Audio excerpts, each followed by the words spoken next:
Welcome, everybody, to episode 2.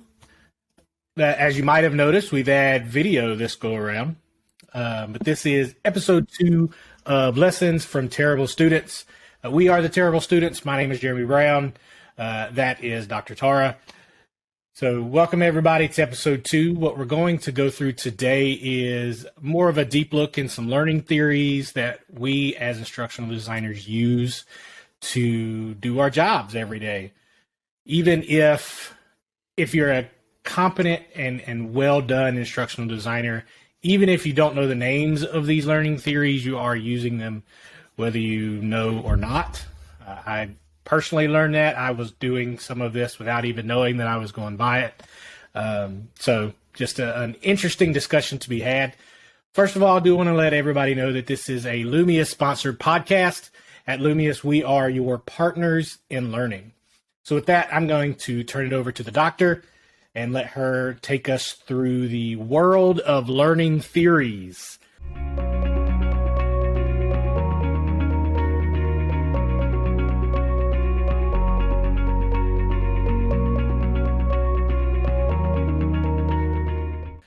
Doctor, take it away. It's all yours. Thanks, Jeremy. Well, before you turn this off and run away, it is not a boring conversation. I'm not going to lecture you about theories. I'm not going to tell you this is how you should do things.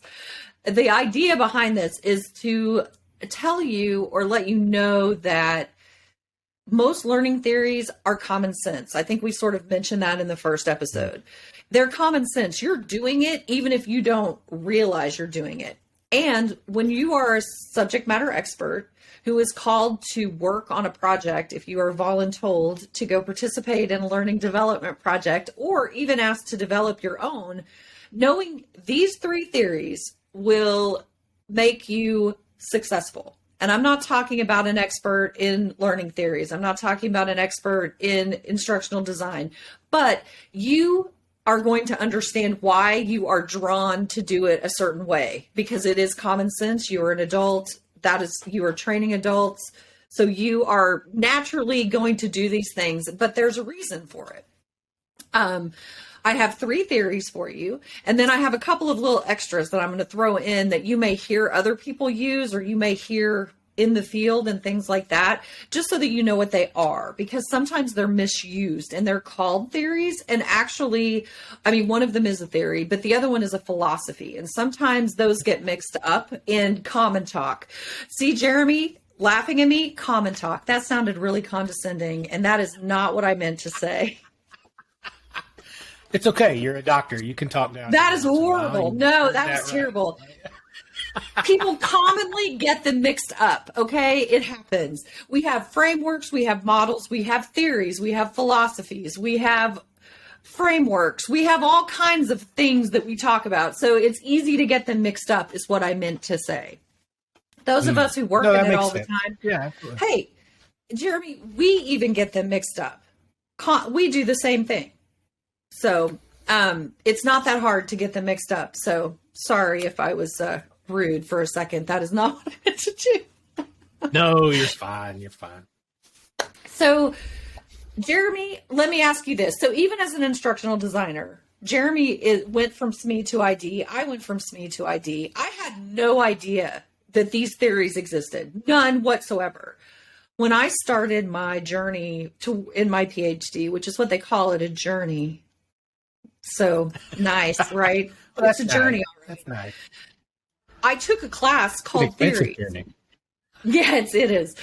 But I was like, it was my favorite class because I was like, oh, that's why I've done this way. That's why I've written this way. That's why when I look up how to do that, I'm doing it this way. It was eye-opening for me. And I don't know that it will be eye-opening for everyone, but I hope that it sets off a few light bulbs here and there.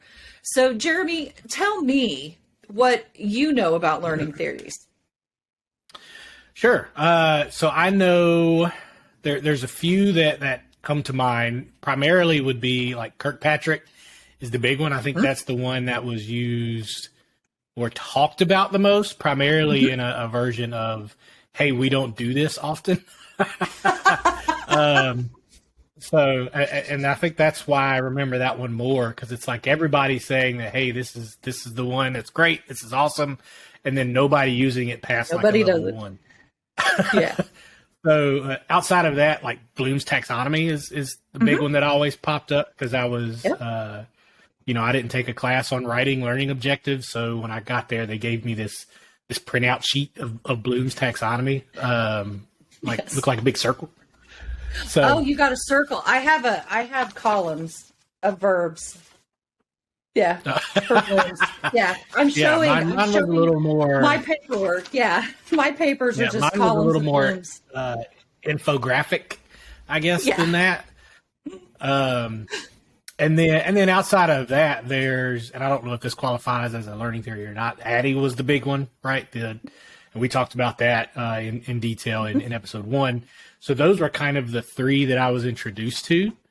So those are probably those are the ones that I know, like right off the bat, when you say, hey, this is, if somebody says ADDIE, I can kind of talk through that one in Bloom's and Kirkpatrick.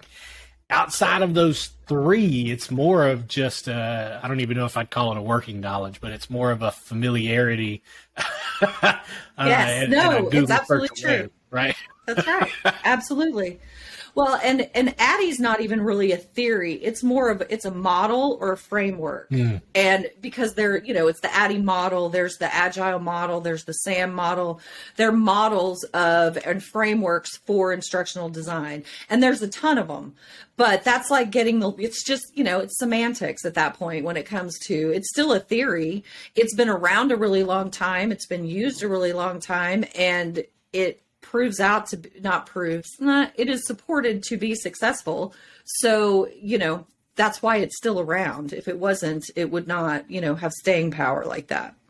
So those are the ones that you hear about a lot whenever it comes to the types of models. You hear about Kirkpatrick's because, and what's funny about that, it's like you said, Kirkpatrick's ones that people claim, they know that one. They know it's Kirkpatrick's 4 levels of evaluation, but they don't go beyond the first level usually. So it's like, yeah, you're talking about Kirkpatrick's, but you're not using all of it. So, and it is one of the 3 that we're going to talk about.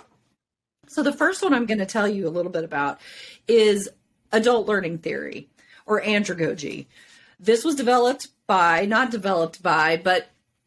reasoned by Malcolm Knowles a really, really long time ago. This is not a history class. I'm not going to tell you all that, but it's a very simple layout Are we talking powdered wig, or are we talking like how long ago are we talking? Yeah, we're talking powdered wigs. We're talking a long time ago. So, I mean, some of these are really old, but that's the thing is they are so rooted in common sense that they just don't go away, is basically what it is.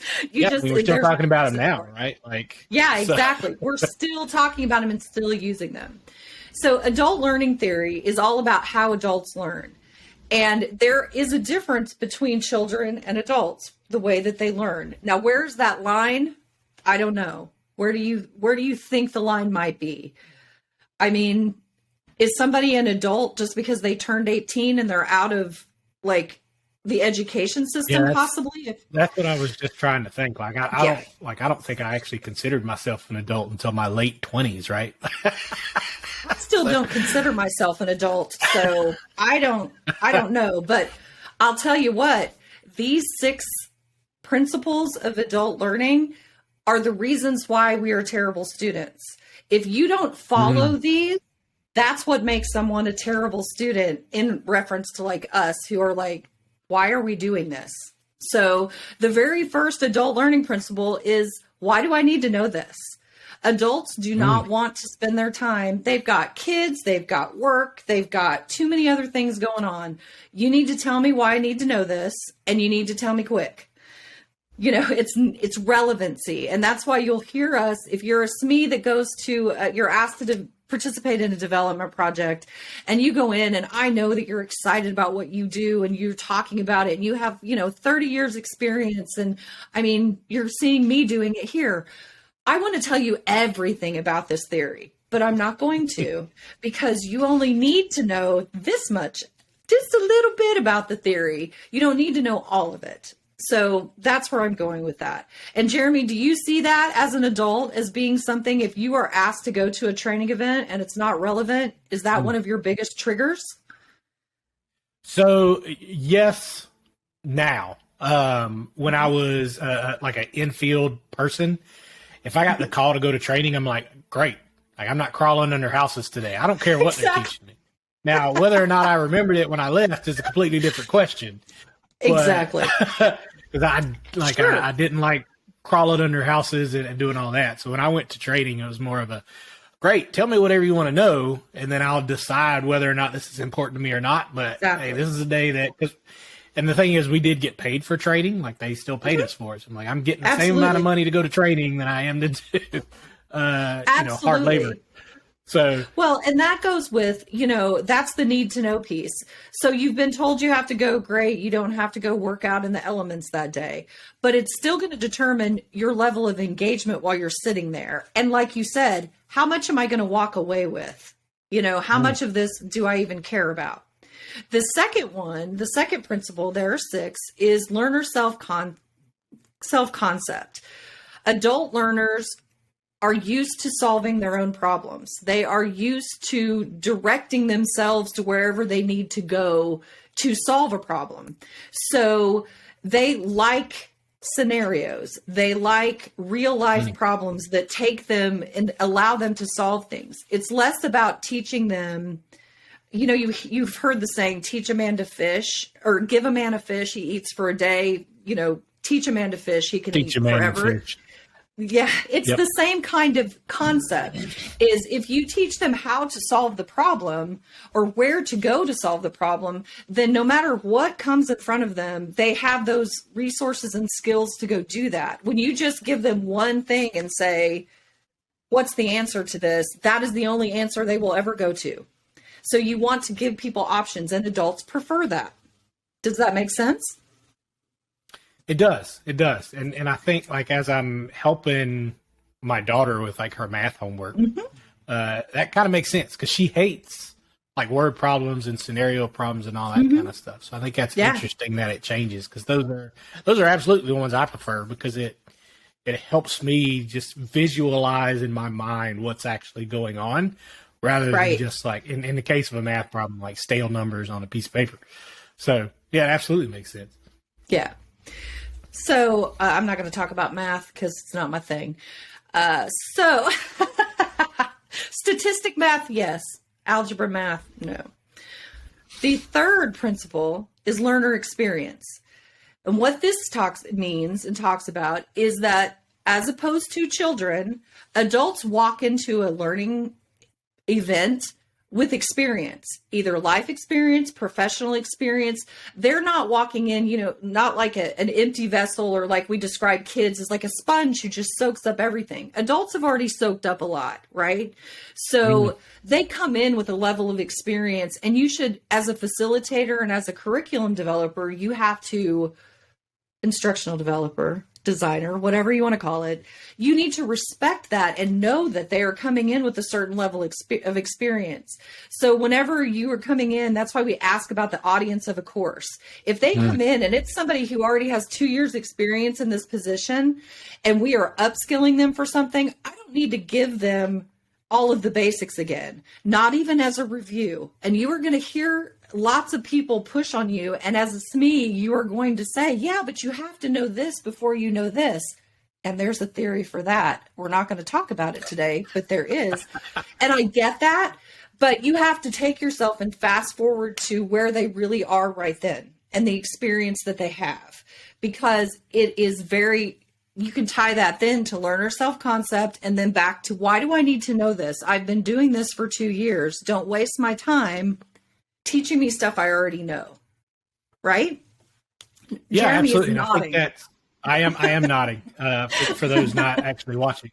I think that's a big part of the analysis step. And for me, I think, in my mind, that's one of the most important, is that audience analysis, to figure out where they are and where they need to be. Because until we know where those two spots are, I don't feel like we can do our job effectively, because I don't know what you're coming in with, and I don't know what you need to leave with. So how can I teach you what you need to know?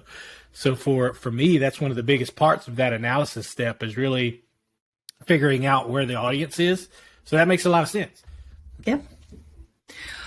Adults also come in with the fourth principle, which is readiness to learn. Usually when an adult goes to training, it's either because they're told to go or because they want to go. They very rarely wander into a classroom somewhere or a webinar somewhere and just are like, what am I doing? Oh, sure, this sounds good. I'll be here. No, they have a readiness to learn. They are there for a reason. And that's why there are lots of studies and things about adults who go back for continuing education later to get like graduate degrees and things like that, how much better they do in school when they do that. It's because they want to be there as opposed to, this is part of life. This is what people do type of thing. They have a different attitude and they are there for a specific reason. And that ties directly into their, motivators. That's another principle is motivation for learning. Adults are motivated by external and internal things to motivate them. An external thing could be, I want a new job title, or this, it's self-confidence. It's, how the world sees them. But that's oddly enough, way to look at it.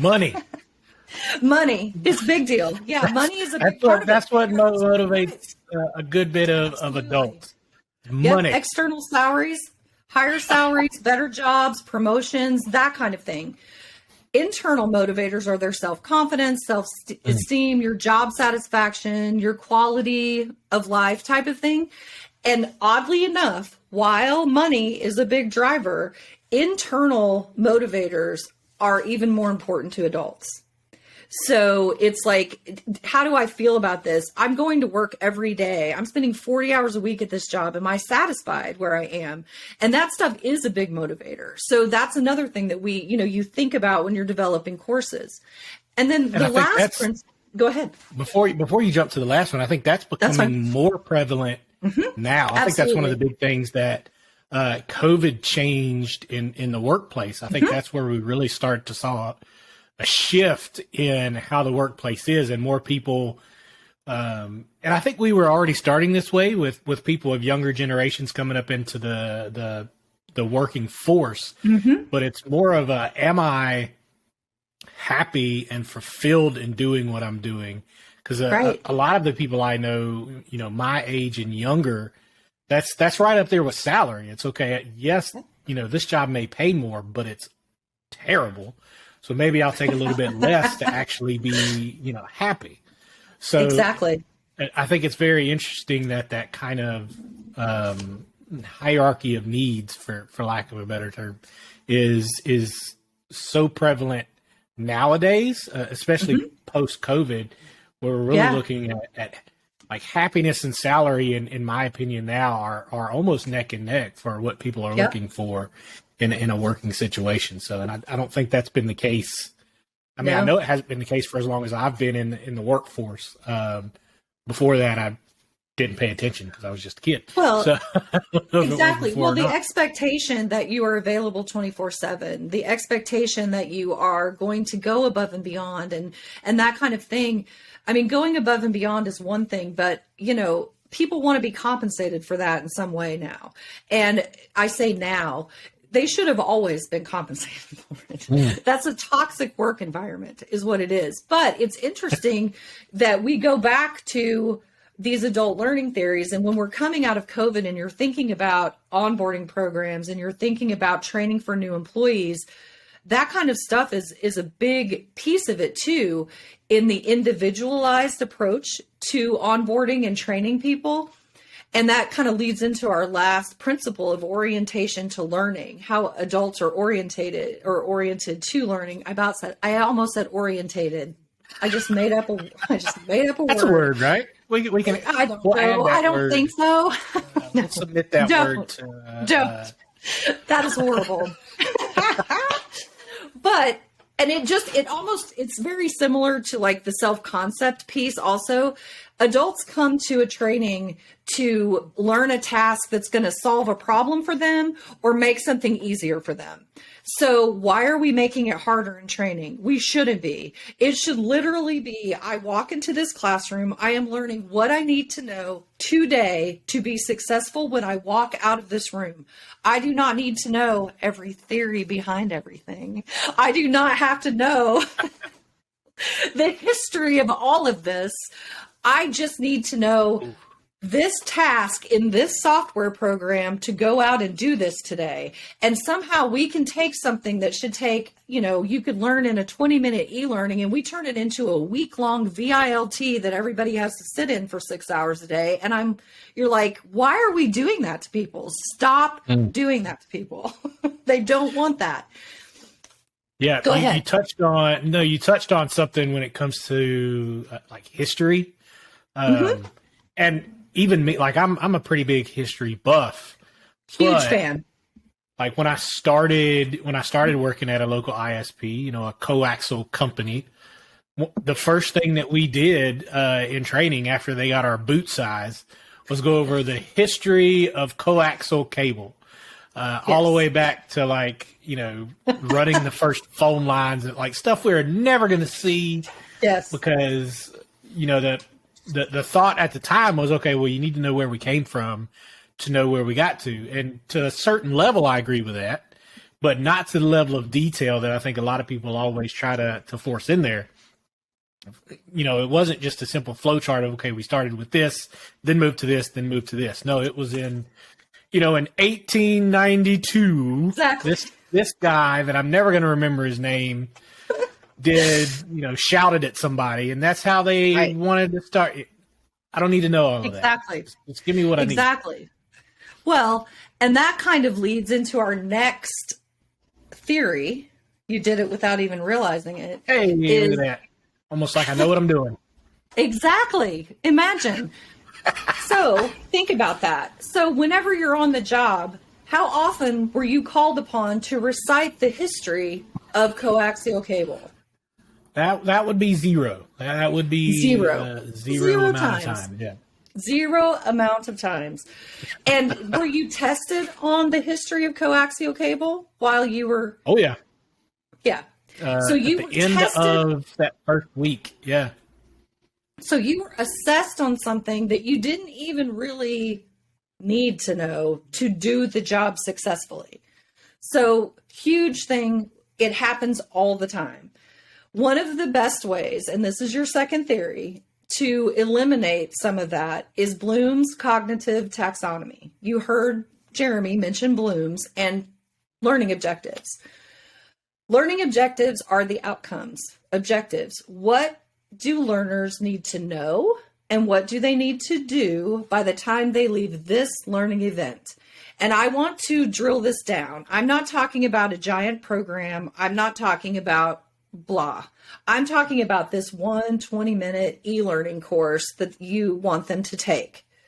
What do? They need to know something or do they need to do something? That's first thing. Is it knowledge or performance? Or knowledge or performance? I can't tell which finger I use for which. So I'm holding up the number 2. That is why. Yeah.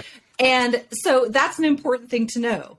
Do they need to know it or do they need to do it? Because then that determines the level of learning. And the level of learning then determines what kind of activity we have them do in the training to measure whether they can or do it or not, or know it or not, right?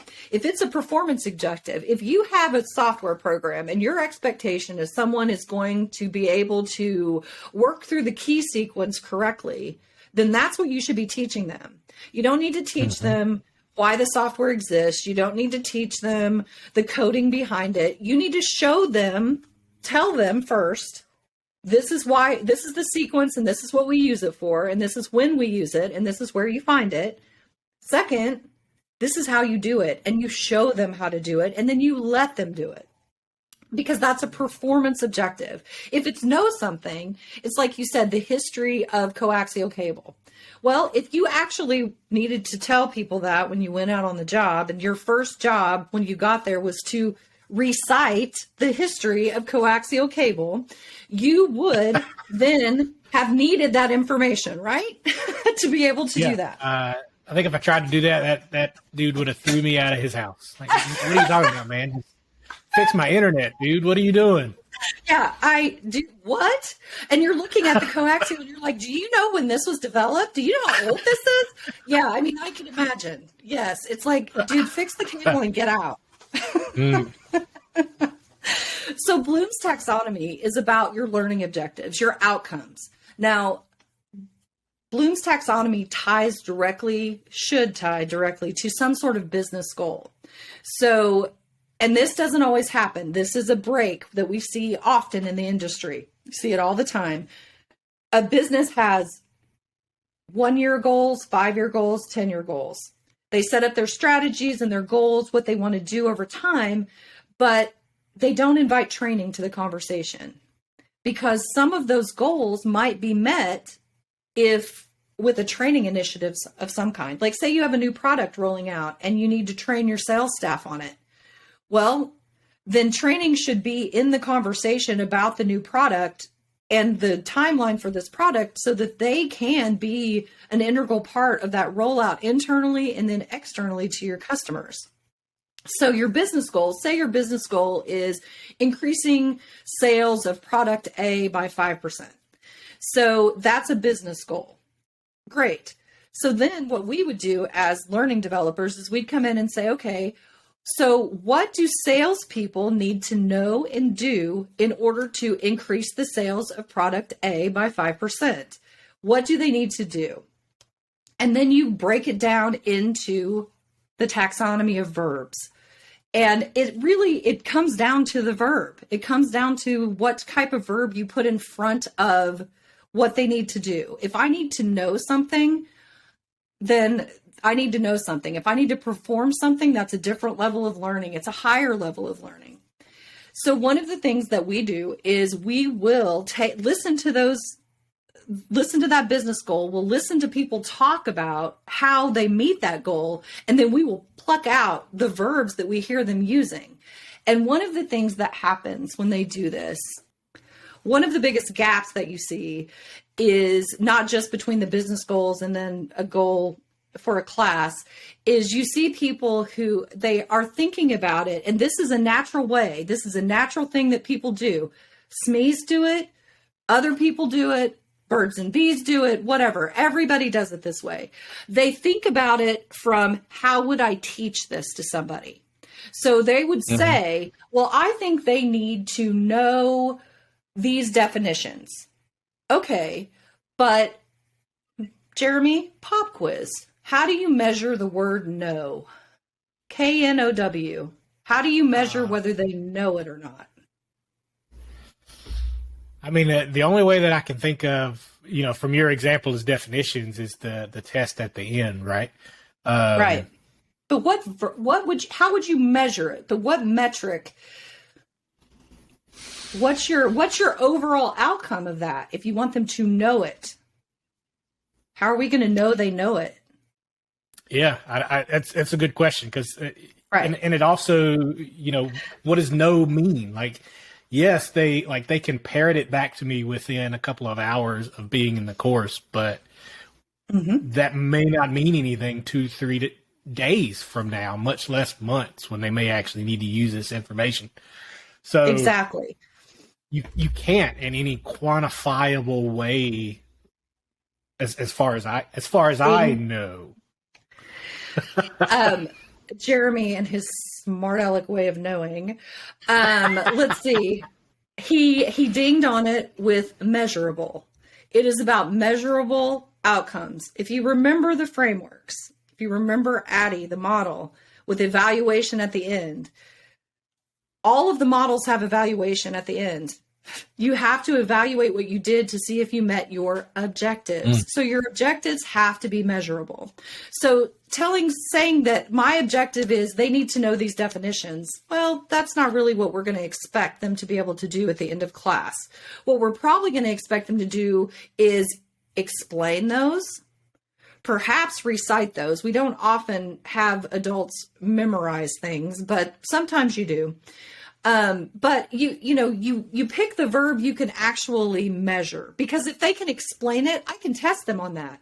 I can sit down and I can have a conversation with them and have them explain that to me. Now, that may not be the way I want to conduct a test. And, we'll just have to talk about tests and adults later. But not everything needs an assessment, okay? Not everything is a pass-fail. Not everything is that way. I know. Now, there's safety and compliance. I get it. But outside of those things, testing somebody, like giving somebody a written test over performance is not going to work. Giving somebody a multiple choice test on how to complete a task in software doesn't help anything. Let them go perform the task and show you they know how to do it. That is a much better assessment of their ability, because people get test anxiety and there's all kinds of things when it comes to tests. So, and even as a student, for me, it was more of like, I knew that the only reason this is here is so that if I screw something up later, you can come back and say, well, you knew it at this point.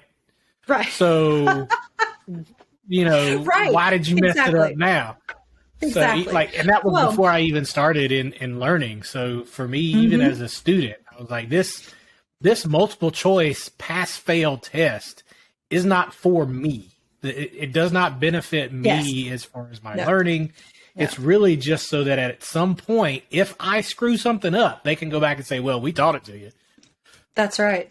Well, and I worked in an inspection field before this, where I built training for inspectors, federal inspectors. And, they insisted, they were like, well, they have to have some sort of test at the end. They have to have something. And I'm like, yeah, but a 50 question multiple choice test about how to inspect this doesn't tell me that they know how to inspect this or even conduct an inspection.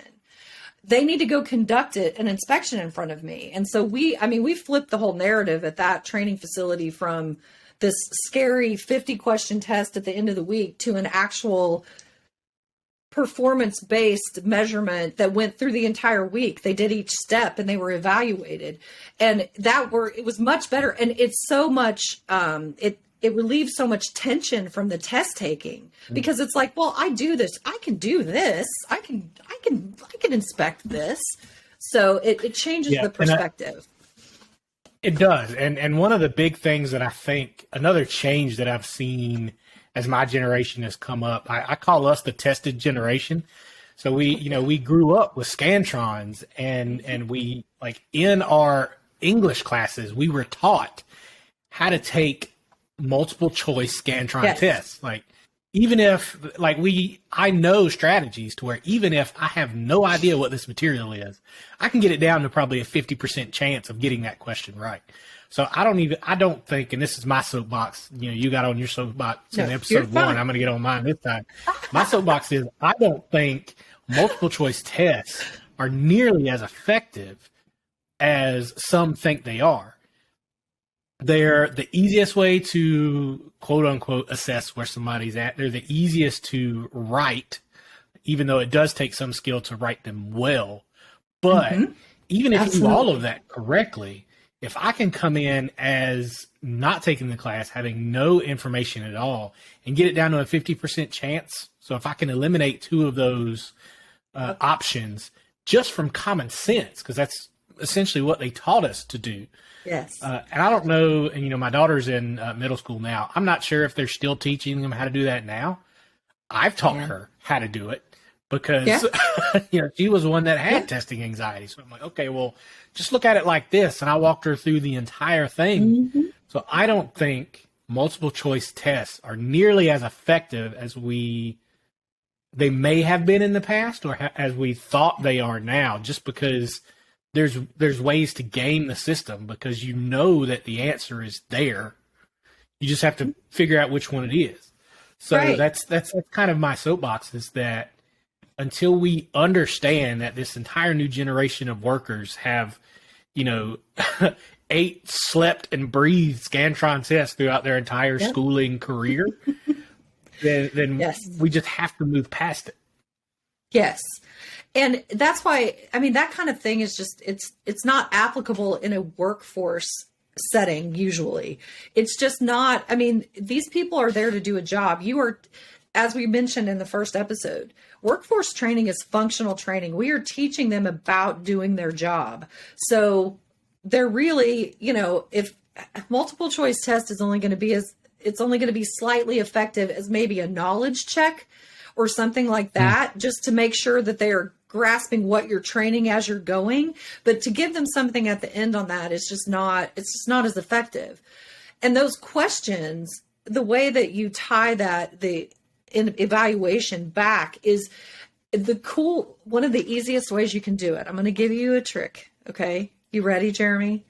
One of the easiest ways to write an assessment for a class is to turn the learning objectives into a question. Because if you can turn it into a question and they can answer it, I mean, or they can answer it or they can show me how to do it, knowledge and performance.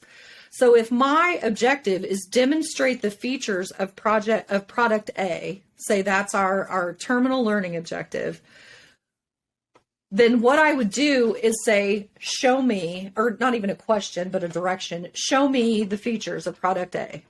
Show them to me. Show it to me, tell me about it, describe it to me, explain it to me. You hear all the verbs? Yeah. Now, demonstrate is a higher level. It's actually being able to demonstrate and show those things to someone. So I would say, pretend I'm a new customer, show me the features. How would you sell this to me? Showing me the features type of thing. So you can flip your learning objectives into questions or directions and turn it into an evaluation. So I got off my track just a little bit. So I'm going to back up for just a second. So we have our business goal. Could I share my screen with you, Jeremy, and show you something? Now, for the people who are listening, I'll describe this to you, and we're going to make this available to you also offline. But I have a picture of a picture that depicts blooms a little bit easier to understand. Whenever you see it as a hierarchy, is basically you have your business goal at the top of the hierarchy, which is increase sales of product A by 5%. You usually want a measurable number in there of some kind because, come on, what's an increase? Well, let's put a number to it.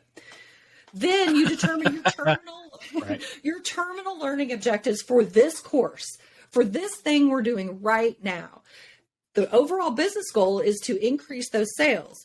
So now I'm taking it down to the terminal learning objectives for the course. These are the overall things. I need my salespeople to do two things, and that's it. I need them to demonstrate the features of product A, and I need them to be able to identify the potential customers for product A. Those are the two things I want them to be able to do when they walk out of here. Now, I take each one of those terminal learning objectives and I break it down, and I say, demonstrate the features of product A.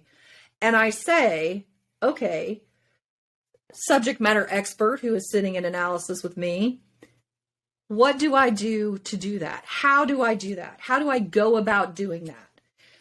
I need to be able to recognize those features, right? And then I need to be able to perform whatever task it is to demonstrate it. And I kept these brief in this little layout that I did, but there could be, your enabling learning objectives are how you reach that terminal learning objective. It's a process, it's steps, it's something that somebody is going to have to do to reach that terminal objective.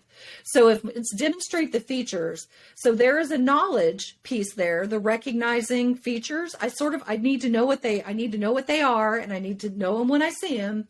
And then I need to know how to perform them in order to show them to someone. On my other terminal learning objective, it's identify potential customers. It's a knowledge-based thing. I need to be able to describe or explain who those customers are, what their needs are, right? And that's it. Now, what comes below the enabling learning objectives is the content for that objective. What piece of information do I need to know to recognize the features of product A? What are they called? What do they look like? Where are they located? You start breaking it down into pieces, and those are the things that become the content of the course. And in a 15 or 20 minute e-learning, we could teach you how to do this, and we could teach you how to do these things. Now, this is where I'm going to stop sharing. This is where our next theory comes into play. Can you guess what it is, Jeremy? I think the only one we haven't talked about is Mr. Kirkpatrick. That is correct. That is not the former member of NSYNC, Kirkpatrick. Completely different people. For those that don't know, yes, I did come up in the 90s. Did you really just throw down an NSYNC reference? Wow, that is my wife. That's my wife's boy band. She was all over it. So yeah. I love that. That's my joke for the episode. This is not the NSYNC Kirkpatrick. My assumption is he's a decent guy. That's not who we're talking about. There's the pod title right there. What we reference waterfalls in the first one, NSYNC in this one, TLC, get a pop NSYNC. culture reference in all of these. That's the goal. I love it. No, that's awesome. So hold on. Before we move beyond blooms, Jeremy, I'm going to give you a little pop quiz about something. I already gave you one. Uh-oh. So let me ask you what you think Tara's least favorite verb is when it comes to learning objectives. This is not a quiz because I know this one, not only from conversations that we've had, but you are not the only one that hates the particular verb. That would be understand. And I think understand the prevalence of the word understand in learning objectives for anybody that's not in the learning world is the understand objective is everywhere, from just all over. And I don't know where it came from, but from the time that I started in learning and development, one of the first things they said is, never bring me a learning objective that starts with the word understand. It'll get marked out immediately. So just remove that word from your vernacular. It does not exist because it is the worst way to start a learning objective. So that's what it is. Wait, I need a Kleenex. I need a tissue. Hang on. I need a tissue. I'm so proud. So proud of you, Jeremy. I couldn't have said better myself. Yeah. So proud of you. I know I keep adjusting. Understand is not measurable. That is the bottom line. If I ask you, and I can tell you kind of where it came from, because somebody called a SME in and said, what do they need to know to do this job? And they're like, I just need them to understand this. And that's where it comes from. And it's funny I used to have analysis meetings in rooms with SMEs. I basically locked them in for like 3 days and made them come to consensus on what the learning objective was, or learning objectives for a course were. It was great fun. Lock them in a room, arm wrestling, whole bunch of stuff. But anyway, 90% of the time, if they had not participated in this project before, this type of project, they would come in with understand. They want to use that. The other one is familiarize. There's another one. How do you measure that? How do you evaluate that at the end? Well, you can't. So then you have a further conversation and you say, well, explain that to me. When you say that you want them to understand it, what do you want them to do with that information when they leave here? And it's like, well, it's like, well, I just need them to understand it. And you're like, well, that's not going to work. So do you need them to be able to explain it to you, describe it to you? Because here's the thing. If they just need to understand it, do they need to know it? So, I mean, if you can't tell me how they're going to use it once they understand it, then it might not be necessary. It might not be critical information. So that's something to think about. And if you walk into a development meeting with us and somebody uses the word understand, we are not going to do anything. We are not going to kick you out of the room. We are not going to scream at you. We're not even going to laugh. We're just going to explain to you that understand is not measurable, and then we'll walk you through it. That's how we do it. And you know what we always find out? There's a verb in there somewhere. There is a verb in there. Absolutely somewhere. Right. Yes, there's always something. So it's just talking them through. And it's also about approaching it. A lot of SMEs, like you remember, Jeremy, a lot of SMEs have been asked to develop their own material. So in their mind, this is how I want to teach this. And they will approach the verbs from the wrong direction. So instead of how you want to teach it, you have to say, how are they going to use it? And what is the outcome of it? Not how I want to teach it to them. And I see that a lot. If we use SMEs to write things, I will see them putting it in the instructor form instead of student form. So always think about it from the learner's perspective. So our last theory is dear Kirkpatrick's, that is just abused and dismissed, and people drop its name a lot, but they don't do it. So Kirkpatrick's it's called Kirkpatrick's 4 levels of evaluation. It's been around also for a long time. And actually, Donald Kirkpatrick's family, they have a foundation. You can go to their website. You can look at all of the things that they do with this. They still do studies on it. They provide training about Kirkpatrick's and those kinds of things. So probably what do you think, Jeremy, is the level most people are familiar with when it comes to Kirkpatrick's? Well, it's definitely 1. I feel like level 1, what I call a smile sheet, right, is, I think that's the one that's the easiest to implement, because a lot of, especially because nowadays a lot of LMS systems have them built in that, it'll just slot it right there on the end of the class when you get done, if we're talking about e-learnings or something like that. And even in-person classes, it'll shoot them an email with it.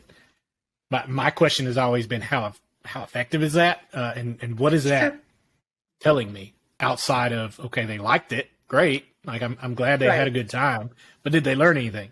So. Exactly. There are 4 levels. There is level 1, which, just like Jeremy just said, it's a smile sheet. It's the initial reaction to the learning. And you give it to learners while you have them as a captive audience. That's why they're the easiest to implement. You give it to them in the class. If it's an in-person class, before you hand them a certificate, they have to do the evaluation. Before they leave an e-learning and can mark it complete in the LMS, they have to go to the link and take the survey. So you have them as a captive audience, and it's easy to do, and that's why people do it. Level 2 is actually called the learning evaluation. This is about whether they acquired any knowledge. And the way that I have used level 2 before is to include questions on the smile sheet that talk about the learning objectives. And we don't call them learning objectives because students don't know what that is. They just know that this is what I was supposed to learn, and this is what I either learned or I didn't. And one of the questions that I like to put on mine is, do you know more about this than you did when you walked in the door? Because to me, that is a measurable thing. I can go from, yes, I know more than I did when I came in. That tells me that they learned something. And you can drill that down to, do I feel confident? Do I feel confident I can go perform whatever tasks? Can I go demonstrate product A successfully? Do I feel confident in that? Stick it on a Likert scale and ask them. You can add level 2 to level 1 and get a little bit more bang for your buck when it comes to evaluation. While you have them captive and you're holding their certificates or whatever else, you can get them to answer those questions. So that I'm going to stop you there. Yes. You dropped a term that I feel like we may need to explain, which is Likert scale. So you mentioned the Likert scale. So yes. Go into a little bit of that, just for anybody that doesn't already know what a Likert scale is. I know more than likely everybody has seen them before, but they may not know that that's what it was. Yeah. You know exactly what it is, but you may not know the name. It's basically one of those survey questions at the end that goes from strongly disagree all the way to strongly agree, and you pick the one you like. That's basically what it is. And it could be I strongly disagree to I strongly agree. It could be 3 levels. It could be 4. It could be other names, but it is a scale, a Likert scale of how much you liked something or agreed with something. How's that, Jeremy? Did I explain it? That's perfect. I just wanted to make sure, because that was another term that I had to learn when somebody was talking about Likert scale. That's something I had to go Google because everybody just assumed I knew what it was. So once I Googled it, I'm like, oh yeah, I know what that is. I just didn't know it was actually called a life skill. Absolutely. You're like, I'll fake it till I make it on this. I'll smile and nod, and then I'll Google. That's instructional design. That's how you teach yourself instructional design. That's not just instructional design. That's instructional design. That's everything. That's programming. That's like we live in the golden age of information, right? You can learn anything Absolutely. you need to learn from almost anything you need to learn from Google and YouTube. The question is it the right information or not? Exactly. Be careful with the Google machines. So the third level of Kirkpatrick's, which you may have never heard of, is the behavior level. And basically that is the measure of whether or not a behavior changed. Because when it comes down to it with training, the bottom line is we're trying to change behavior. You are teaching someone something new. You have an expectation that they will then go out and do their job the way that they have been taught to do it. The thing about behavior is you can ask the learners if they are implementing it and they are doing it. And that is fine. And I'm not going to say all people, but some people will not be honest about that. So, letting the fox in the hen house type thing, letting them do their own evaluations of themselves is not always the way to do this one. The best way to do this is to talk to their supervisor or have a survey for their supervisor to take that is specific to the training event they went to. Now, I can already hear people groaning over the internet. I understand. There's the word. I can't measure it, but I understand your feelings, okay? The last thing managers or supervisors want to do is answer surveys about people who went to training 4-6 weeks ago, because you got to give it time, right? You got to give them time to actually have to come back to work and do the task for a little bit in order to be able to evaluate whether they are doing it correctly. And they're bringing it back from training and transferring it properly. This is hard to implement. This gets skipped, period. They'll either ask the learner or they stop at 1 or 2 and that's it. They never ask anybody. And so then they don't know if they actually change the behavior or if people are doing it the way that they're supposed to be doing it.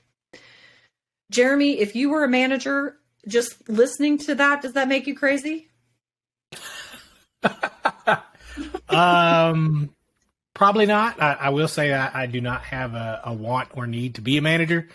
So I don't, that's an experience set that I don't really have. I don't think it's too much to ask them of that, primarily because I understand that as an employee, I would see that more of a way to make sure that I can grow as a new employee, as long as it's framed that way. So the immediate thing that comes to my head is if they frame it as, hey, come in here and take this test so I can make sure you're doing your job right.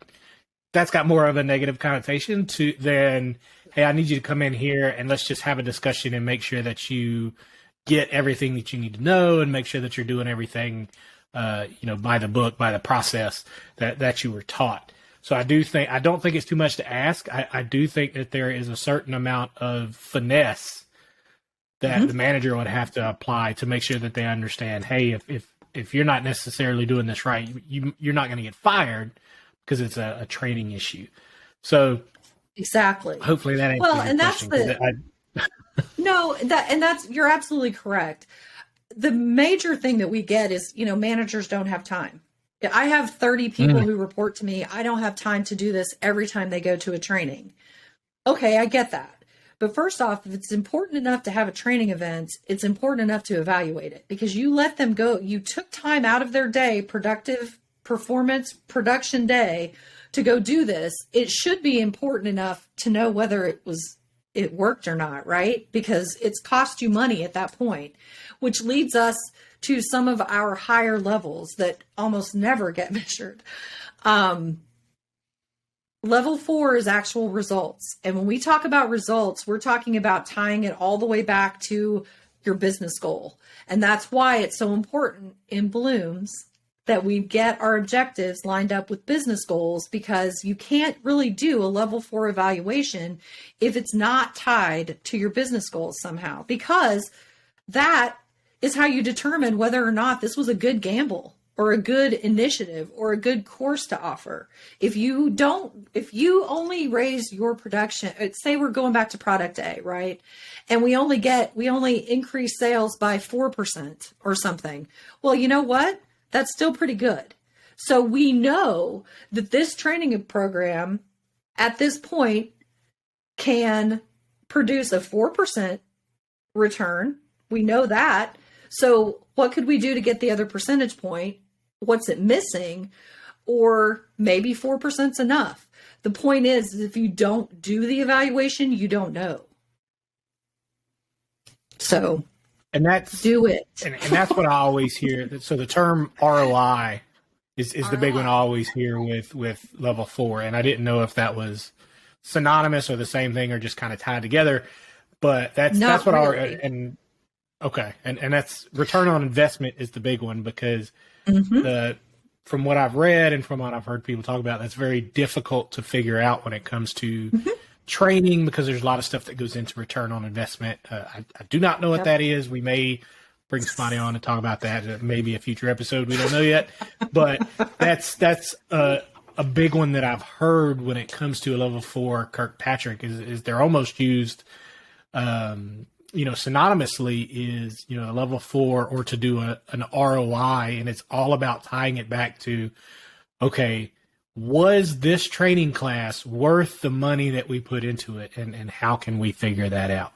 Because it is a capitalist society, right? So everything comes back to, did this justify the amount of money that we spent, the amount of manpower that we put behind it, not only in the people having to come out of the field or come out of their normal jobs and take the class, but also the people that we have employed to develop, review, and implement this thing. So was it worth it, essentially, is the question that I always come back to and think about when we're talking about that level 4. Well, in Kirkpatrick, the great thing about science, and learning is science, the great thing about science is that they're constantly testing things and constantly looking at theories and reevaluating. And there's always somebody out there who has to write a dissertation. So they're always looking for, what can I add to this? So in 2011, Kirkpatrick they added a 5th level, which is specifically about ROI and ROE. Now, ROI is return on investment, as Jeremy said. ROE is return on expectation.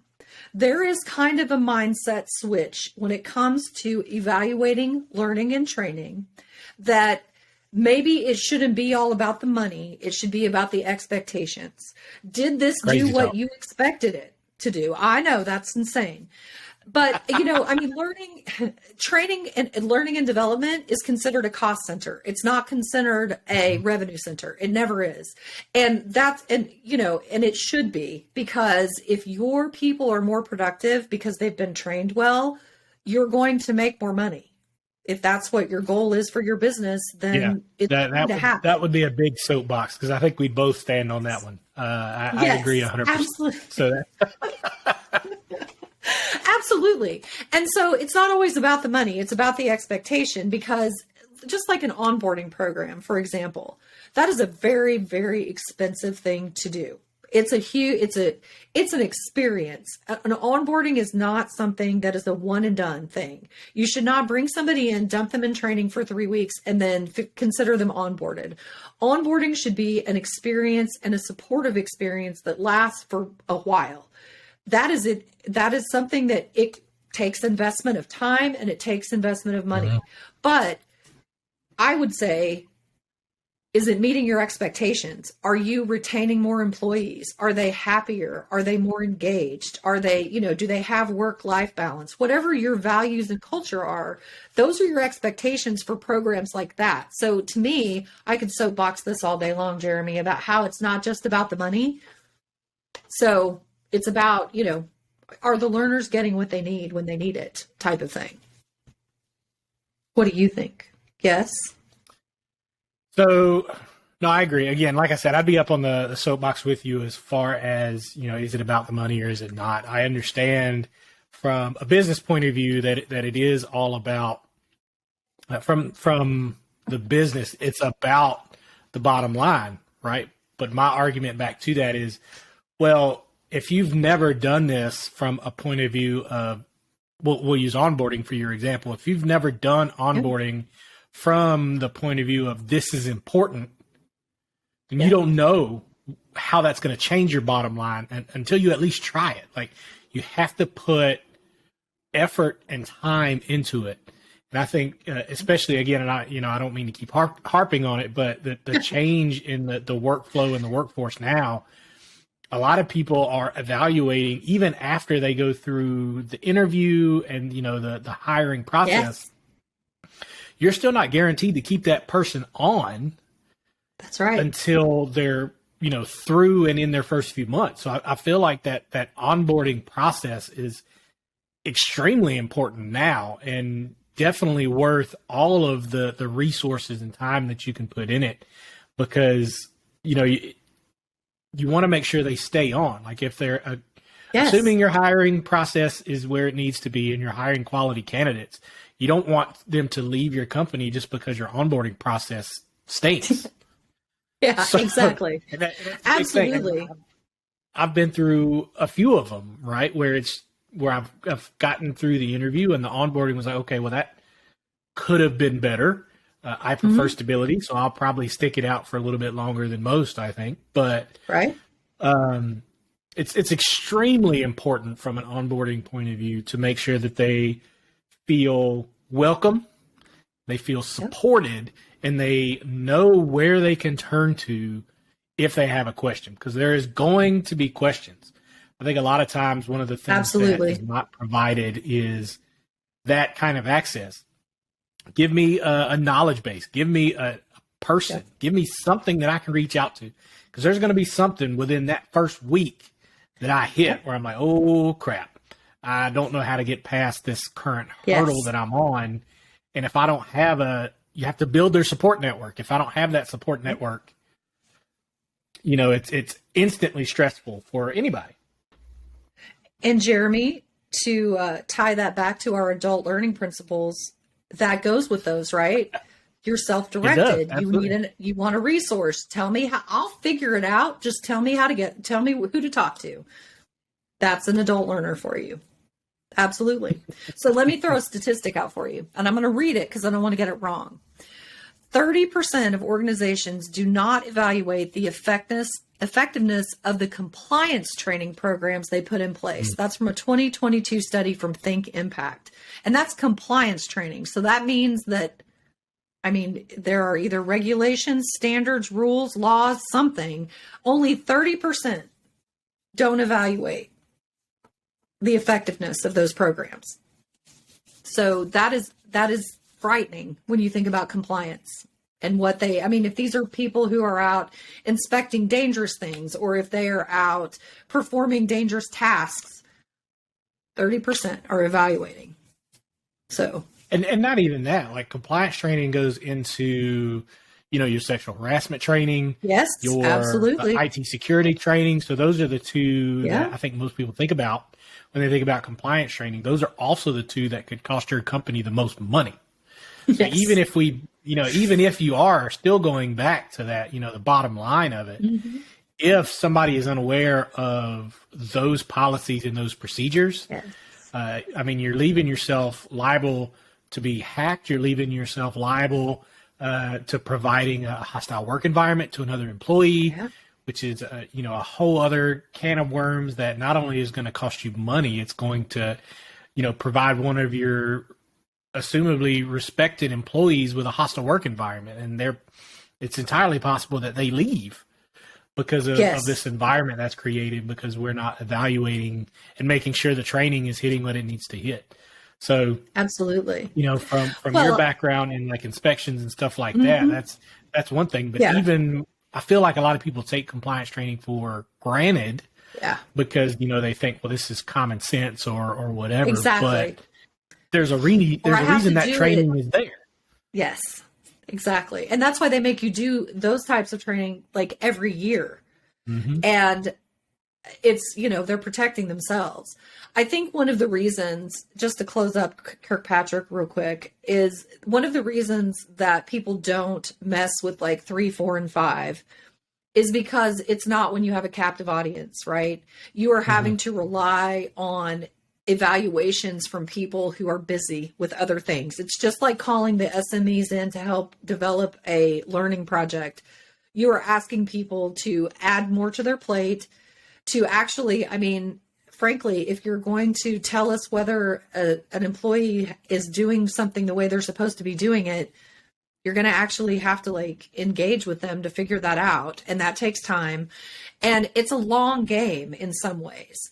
Depending, some people would say those objectives need a time parameter on them as well. And there could be. Your business goal may be to increase these sales by the end of the second quarter or something. And you could actually evaluate that quicker. But if you are looking at like ROE and ROI on some bigger things, bigger programs like onboarding, for example, which, Jeremy, maybe we need to do a couple episodes in the next season about onboarding. But the thing about it is it's a long game. By the time you get it analyzed, developed, fully operational for, at least 6 months to a year, you are not going to know whether it's effective or not. And that's a big investment. And I can understand why people hesitate to do it, but evaluate it, make it better, keep it going. And, if you started working on it now, 3 years from now, when you really need it, you'll already be done getting it in place. Whereas starting it when you really need it is too late. So that's my preach. That's my little preach about onboarding real quick. So before we go, I'm going to give you 2 more quick things. First off, Maslow's hierarchy of needs. A lot of people may have heard of this. The reason that a lot of people have heard of this is because it's used mostly when they refer to children and children's training. And children, not training, we don't train children, we teach children. But whenever you're teaching children, Maslow is all about human motivation. And it basically is a triangle. And I'll put something out there that you guys can see. But it basically says that unless your basic needs are met, you can't learn. If you are hungry, if you are cold, if you don't have a place to live, if you are unsafe, if you're sick, it's common sense, right, Jeremy? It's common sense that if you're not feeling your best, you are not going to be able to go and get this information. The reason that I include Maslow's is because the way that I look at it is I look at Maslow's being like the foundation for all of it. You've got to have people in the right place, in the right frame of mind, in the right position to be able to learn. And then I layer on the adult learning principles. And I say, okay, well, because not only kids can be hungry or homeless or scared or insecure, adults can be that too. So you do have to think about those things and think about a learner's situation when they're coming into a job and what they're expected to learn and what they're expected to do. Layer on the adult learning principles, and then you get down to the theories that we've talked about, like Kirkpatrick's and Bloom's, and there's a million other ones that I could talk about. So I wanted to bring up Maslow's just because I know a lot of people have heard of it. And while we use it in adult learning a little bit, you hear it more about children. So that's why I wanted to include it. Have you heard of Maslow's? Had you heard of Maslow's before you got into training? Yeah, it was not in a training context. So I took some psychology electives while I was doing my bachelor's degree. Yep. And that's where it comes from. Focus of one of the chapters was the hierarchy of needs, primarily and essentially exactly what you were talking about from a functional brain perspective. It kind of goes along the same way. Like there are physical changes in your brain if you don't meet your basic needs. Your brain work differently if you're hungry to the point of damaging your body or you're not safe or there are physical brain changes in that. So it does not surprise me that it kind of correlates to training as it does. But that you're right. That's not where the context in which I originally heard it. So. Absolutely. It is a psychological theory. It's something, and Maslow's has been around a long time too. And it is, people have written new things about it and added new things. And even Bloom's taxonomy, you will see a couple of versions of it where the top of it's also depicted as a triangle, where a couple of the things at the top might be switched, but that's okay. And you know what I just thought of on Bloom's? I didn't even say what the five levels were. I'm a bad person.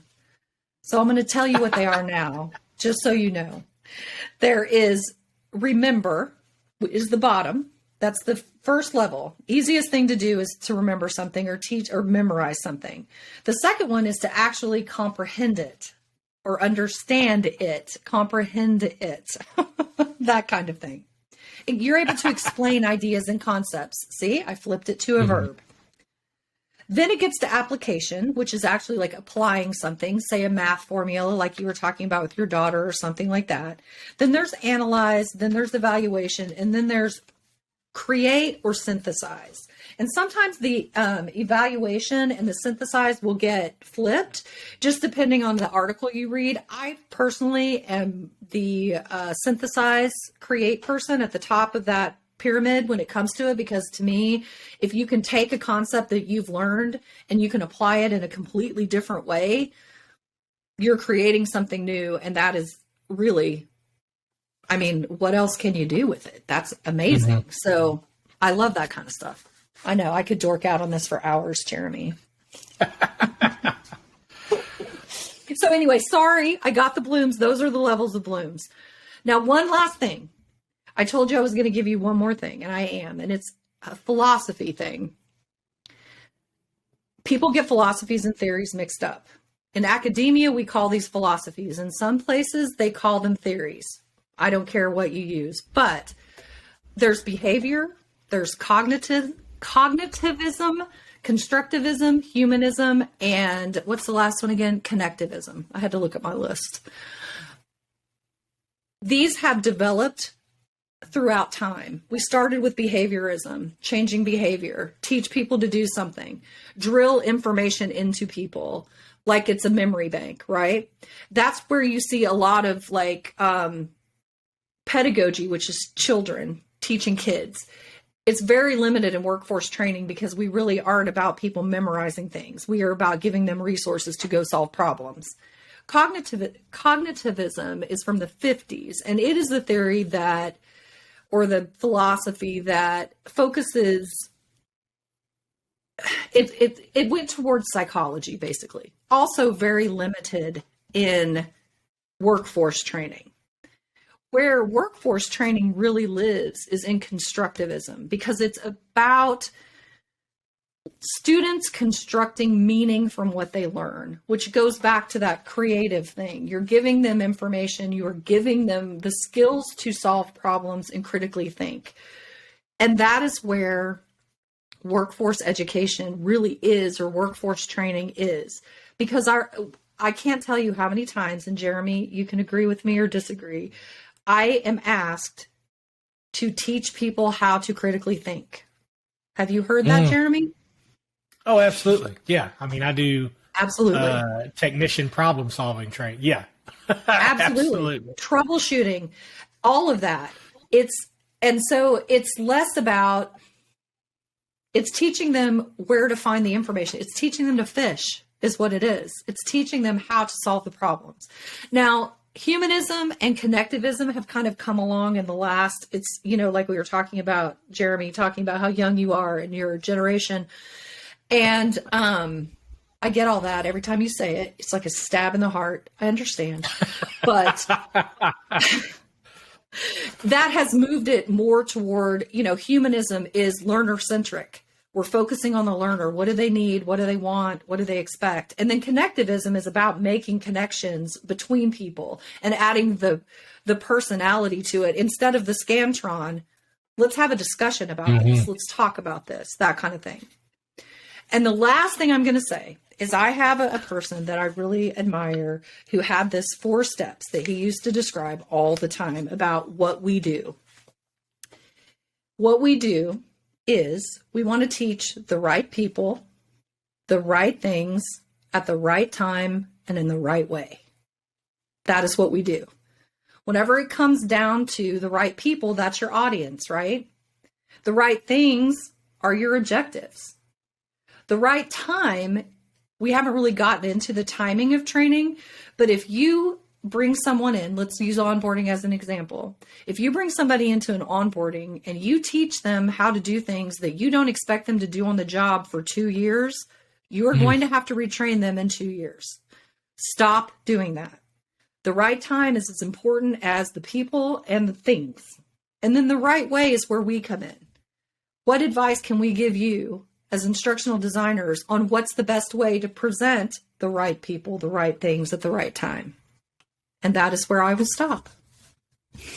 That's a pretty, that's going to be my elevator speech from now on. So like when everybody says, hey, what do you do? And I say, hey, I'm an instructional designer. They go, oh, great. What's that? I'm not, I'm going to use that from now on. That's pretty good. Absolutely. It's really good. It came from somebody I admire a lot. And I'm sure he got it from somebody else because let's face it, instructional design, it's a lot of borrowing stuff. We all borrow. That's right. We all borrow legally by copyright law. We borrow what we can borrow. You're exactly right. Exactly. So, Tara, I want to thank you. That was fantastic. You're welcome. Before we close, I want to ask you a question though. If you had known this back when you started, I'm going to do my level 2 Kirkpatrick. If you had known this information, do you feel like you know more than you did when we started? And do you think this would have helped you when you first started as a SME? Yeah, I would say yes to both of those. Again, okay. Some of this was, as you stated earlier, some of it was common sense.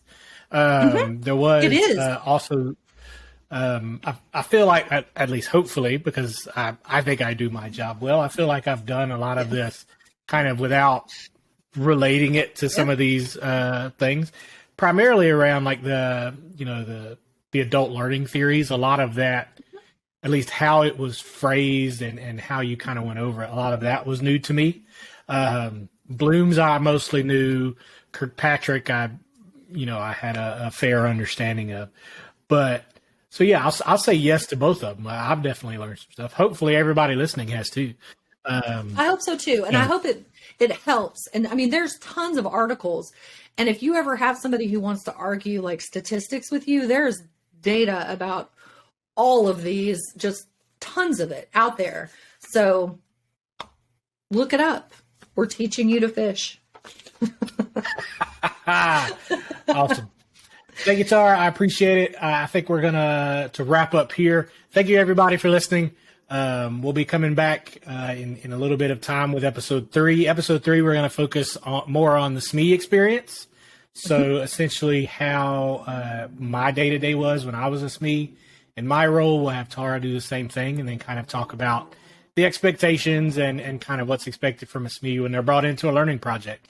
So that will be, trust me, it will be very entertaining. We'll share some tales from when we were in the field. It should be a good time. Thanks, everybody. I appreciate it. And bye, everybody. We'll see you next time.